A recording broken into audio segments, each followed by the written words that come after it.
ये अपना question number 55 है। कल का वीडियो तो बहुत ब्लर हो गया था, बहुत कोशिश भी मैंने की लेकिन सही नहीं हो पाया।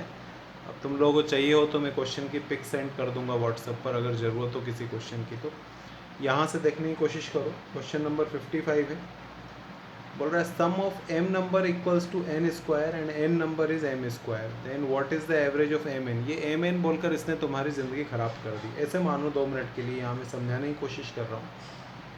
4 नंबर है और हर एक का एवरेज 5 है। इसका मतलब ये कि टोटल निकालने के लिए 4 नंबर है और इसमें से हर एक 5 है, तो मुझे टोटल निकालने के लिए 4 5 जो 20 करना चाहिए। और क्वेश्चन बोले कि 3 नंबर है जिसमें से हर एक का एवरेज 2 है, तो टोटल निकालने के लिए 3 2 जा 6 करना चाहिए। अब अगर हमसे एवरेज पूछे तो क्या करें, ये 20 और 6 को हम प्लस करें और टोटल नंबर कितने थे, 4 नंबर्स ये थे, 3 नंबर्स ये थे, मतलब 5 से डिवाइड कर दो। मेरे हिसाब से तो हम बचपन से एवरेज ऐसे ही निकालते हैं, बस तुम्हें यही दिमाग लगाना है। यहाँ m नंबर है, जैसे यहाँ 4 नंबर थे, हर एक का एवरेज n स्क्वायर है, जैसे हर एक का स्क्वायर 5 था, तो हम क्या करें यहाँ पर m को मल्टीप्लाई कर दें n स्क्वायर से, तो ये एक टोटल निकल कर आ गया। अब तो स्क्रीन पर दिख रहा होगा। और ये n नंबर का स्क्वायर है तो n को इंटू कर दें m स्क्वायर से, तो ये एक और टोटल निकल कर आ गया हमारे पास में। अब टोटल जैसे यहाँ पर 20 और 6 निकला था, तो हम दोनों को प्लस कर दें तो ये टोटल आ जाएगा।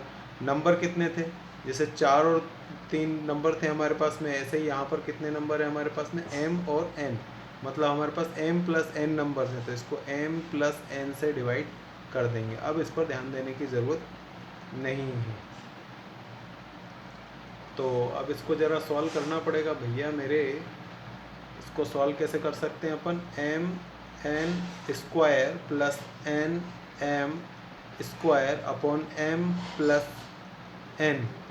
देखो एम एन कॉमन ले लें, अगर हम लोग एम एन कॉमन लिया मैंने, तो यहाँ तो m तो हट गया, बचा क्या n, इसमें से n हट गया, बचा क्या m, नीचे भी क्या है m प्लस n और ये n प्लस m कट जाएगा, बचा है क्या एम एन। यही आपका आंसर है। ये सिंपल क्वेश्चन है और मार्कर से मैं लिख रहा हूँ तो हो सकता है आपको समझ में आ जाएगा, ज़्यादा ब्लर नहीं होगा। ये जो अगला क्वेश्चन है इसमें तो मैथ्स लगाने की ज़रूरत ही नहीं थी भैया, तुमको थोड़ा सा दिमाग से सोचना, कुछ एक्स मत लगाना। 5 नंबर है, 5 लगातार कॉन्जिक्यूटिव मतलब लगातार नंबर है जिनका एवरेज x है, और अगर हम अगले 2 नंबर और जोड़ दें तो एवरेज में क्या फ़र्क पड़ेगा, एवरेज हमेशा x से बढ़ जाएगा। कोई भी नंबर ले लेना, एवरेज हमेशा x से बढ़ेगा। मैं एग्जांपल दे रहा हूँ, 5 नंबर ले लो, 1 2 3 4 5। अब इसका एवरेज निकालने के लिए 5 से डिवाइड करेंगे हम लोग, और कितना आएगा हमारे पास, 5 10 15, 15 डिवाइडेड बाय 5, मतलब एवरेज निकल गया हमारे पास 3। क्वेश्चन बोल रहा है अगर हम अगले 2 नंबर भी ले लेते, मतलब 1 प्लस 2 प्लस 3 प्लस 4 प्लस 5, 6 और 7 और ऐड कर दें। भाई 7 नंबर होते तो डिवाइड भी तो 7 से करना पड़ता ना अपने को, तो इसको टोटल करो जरा, कितना होगा, आई थिंक 28 डिवाइडेड बाय 7, 7 4 जा 28, मतलब पहले जो एवरेज हमारा 3 था वो कितना हो गया 4। और ऐसा एक बार ही नहीं, आप 2-3 बार किसी को भी अजम्पशन लेकर देख लेना, हमेशा अगर ये 30 है तो ये 31 निकलेगा, ये 20 है तो ये 21 निकलेगा, ये 2 है तो ये 3 निकलेगा, हमेशा एक से ही वेरी करेगा, इसके अलावा कभी भी कुछ नहीं होगा, बशर्ते लगातार नंबर होना चाहिए और उसके जस्ट बाद के 2 नंबर ऐड कर रहे हों पर। ये क्वेश्चन में मुझे ध्यान आ रहा है, मैंने तुम लोगों को समझाया तो था, देखो फिर भी 1 kg टोमेटो, हमने 1 किलो टमाटर परचेज़ किए हैं 4 अलग अलग जगहों से, तो टोटल 1 kg परचेज़ नहीं कर रहे हैं, 1 kg हर जगह से परचेज़ करना है। अब ये रेट दिया हुआ है अपने को 1 kg 2 kg 3 kg 4 kg पर रुपये, मतलब 1 रुपये में 1 किलो आया, तो 1 डिवाइडेड बाय 1।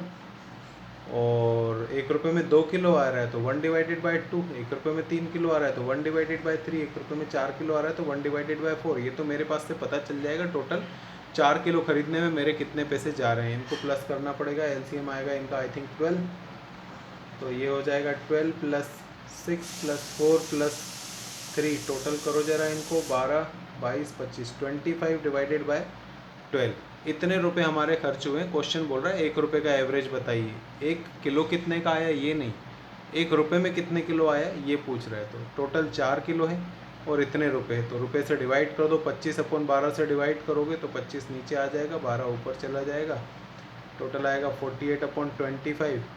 अब 2 के पास का इसका आंसर निकलेगा, और 25 2 जा 50 होता है, 48 है, मतलब 1.9 समथिंग कुछ कैलकुलेट होगा, इसको कैलकुलेट कर लेना, आ जाएगा आंसर।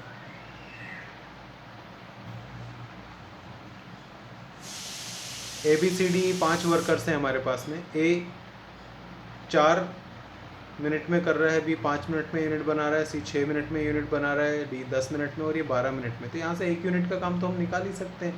A का काम 1/4 हो गया, B का 1/5 हो गया, C का 1/6 हो गया, D का 1/10 हो गया और E का 1/12 हो गया। इन सबको आप प्लस कर दो तो आपको 1 यूनिट की बात तो पता पड़ जाएगी। बोल रहे हैं एवरेज नंबर ऑफ यूनिट्स पर वर्कर पर मिनट। तो ये अपना 1 मिनट के हिसाब से तो काम हो गया। अभी टोटल 5 वर्कर्स का काम है, पहले इसको प्लस करो और 5 से डिवाइड कर दो, जो भी आएगा वही हो जाएगा। इसको पहले प्लस करो, कितना आएगा, इसका एलसीएम आएगा 60 शायद। ये गया 15, ये गया 12, ये गया 10, ये 6 और ये 5। अरे ये तो बड़ा लंबा टोटल हो गया यार।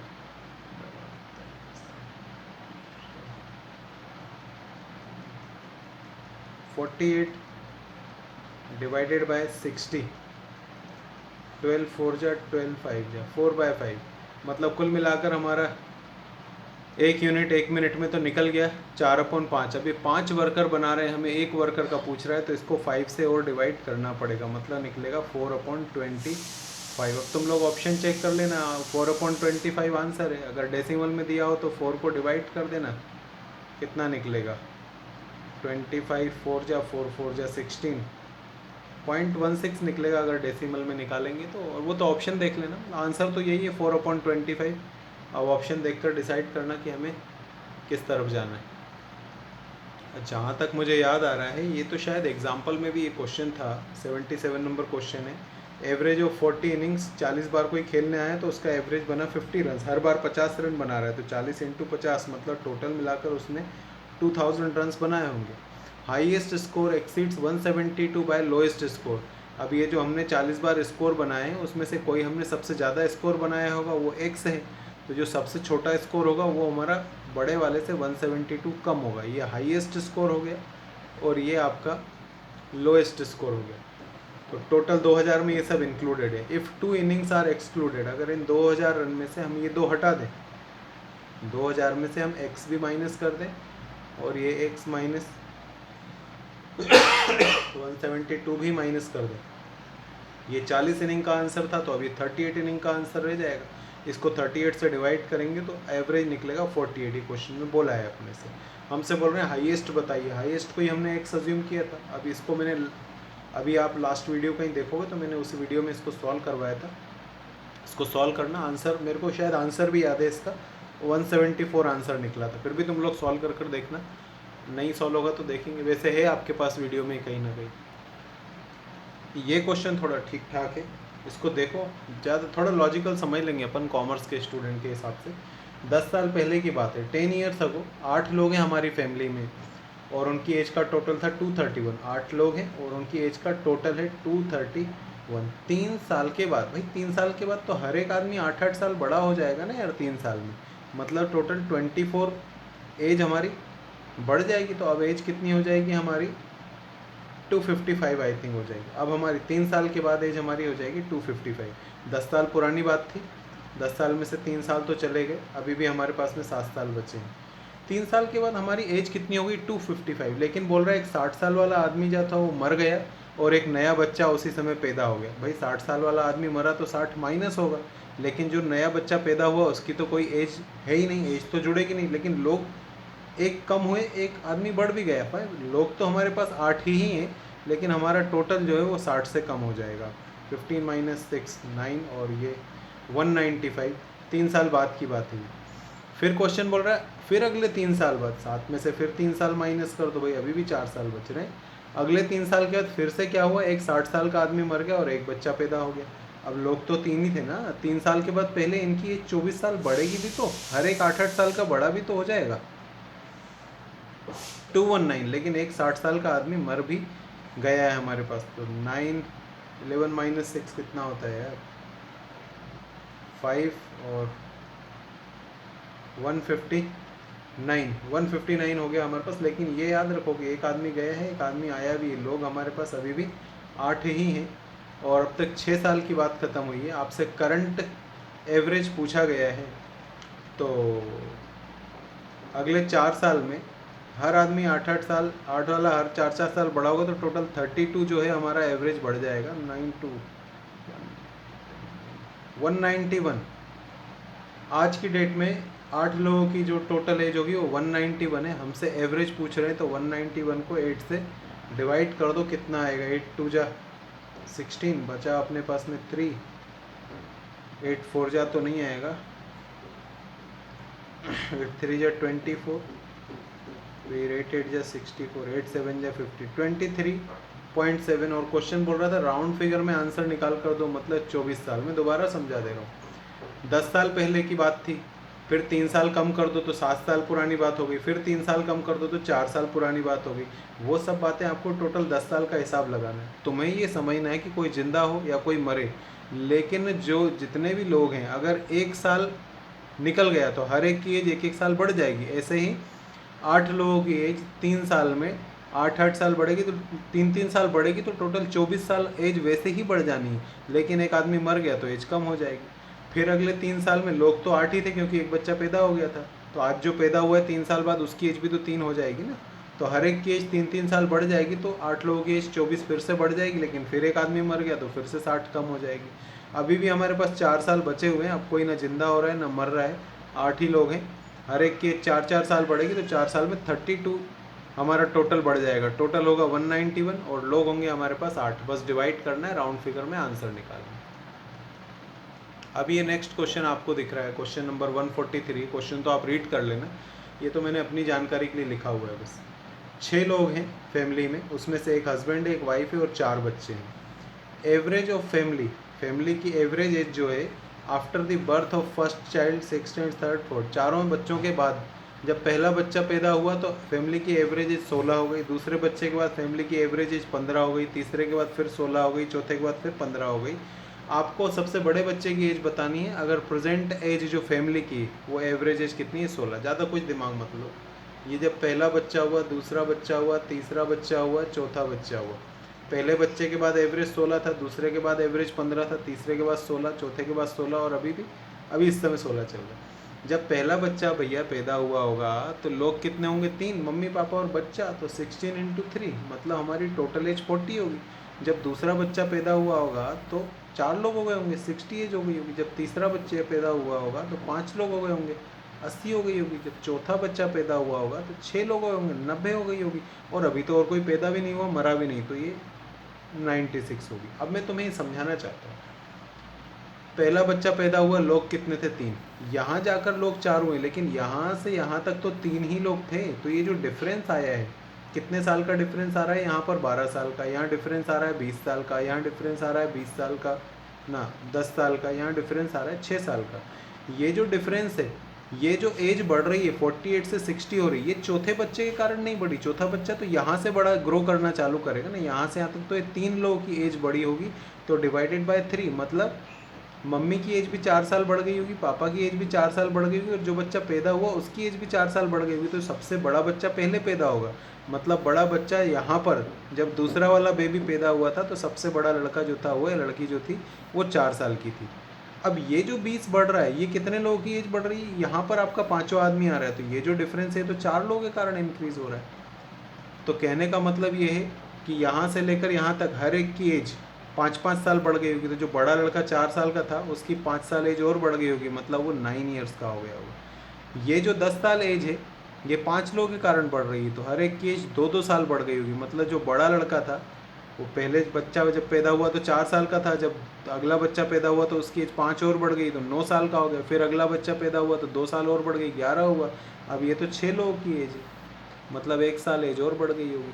तो जो सबसे बड़ा लड़का था वो पहले यहाँ तक पहुँचते पहुँचते वो 4 साल का हुआ, फिर 5 और बढ़ गया तो 9 साल का हो गया, फिर 2 साल और बढ़ गई 11 साल का हो गया, फिर 1 और बढ़ गई 12 साल का हो गया। मतलब सबसे बड़े लड़के की एज जो है वो 12 ईयर्स होगी। अब ये क्वेश्चन है 144 नंबर। सम बॉर्डर्स हैं, मतलब कुछ सामान रखने वाले होंगे धर्मशाला में, समझ लो कुछ सामान रखने वाले हैं, उनका कुछ एक्सपेंस जो है वो कुछ तो फिक्स्ड होता है और कुछ वेरी करता है। अब क्वेश्चन बोल रहा है कि जब 25 लोग सामान रखने आते हैं तो हम 700 रुपये पर बंदे को चार्ज करते हैं। 50 लोग जब हो गए तो हम 600 पर हेड चार्ज करते हैं। तो अगर 100 लोग हो जाएं तो पर हेड क्या होगा, ये आपको कैलकुलेट करना है। तो बहुत ज़्यादा दिक्कत नहीं थी, लेकिन इसमें कुछ एक्सपेंस फिक्स्ड है और कुछ वेरी है, वो हमें कैलकुलेट करना है। देखो ध्यान से समझो। 700 रुपये पर हेड ले रहे हैं जब लोग 25 हैं, तो 25 7 जा 175, 17,500।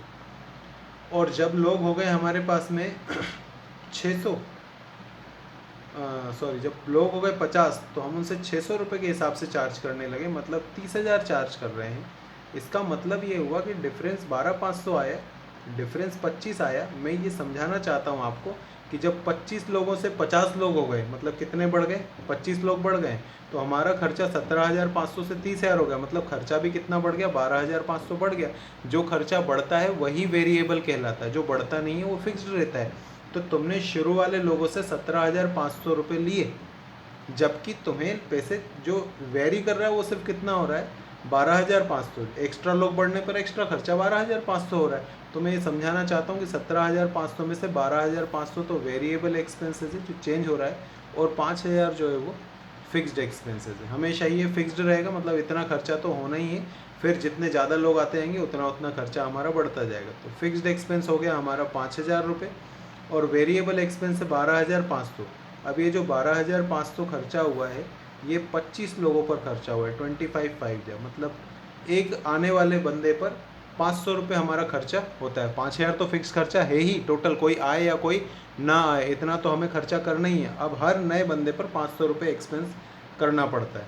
तो क्वेश्चन बोल रहा है कि अगर 100 लोग आए तो हमारा पर हेड खर्चा क्या होगा, तो 100 × 500, मतलब अगर 100 लोग आए तो 50,000 तो तुम्हारा फिक्स्ड वेरिएबल खर्चा होना ही है, साथ में 5,000 तुम्हारा फिक्स्ड खर्चा होना है। कुल मिलाकर तुम्हारा 55,000 खर्चा होना है। और कितने लोग हैं, 100, डिवाइड कर दो तो एक आदमी पर तुम्हारा 550 रुपये एक्सपेंसेस पड़ेगा। ये 144 नंबर था, शायद यहाँ पर आकर डाउट ख़त्म हो गए होंगे। फिर भी मैं एक बार पन्ने पलट कर देखूँगा, अगर कुछ बचा होगा तो अब नेक्स्ट वीडियो में देखेंगे अपन।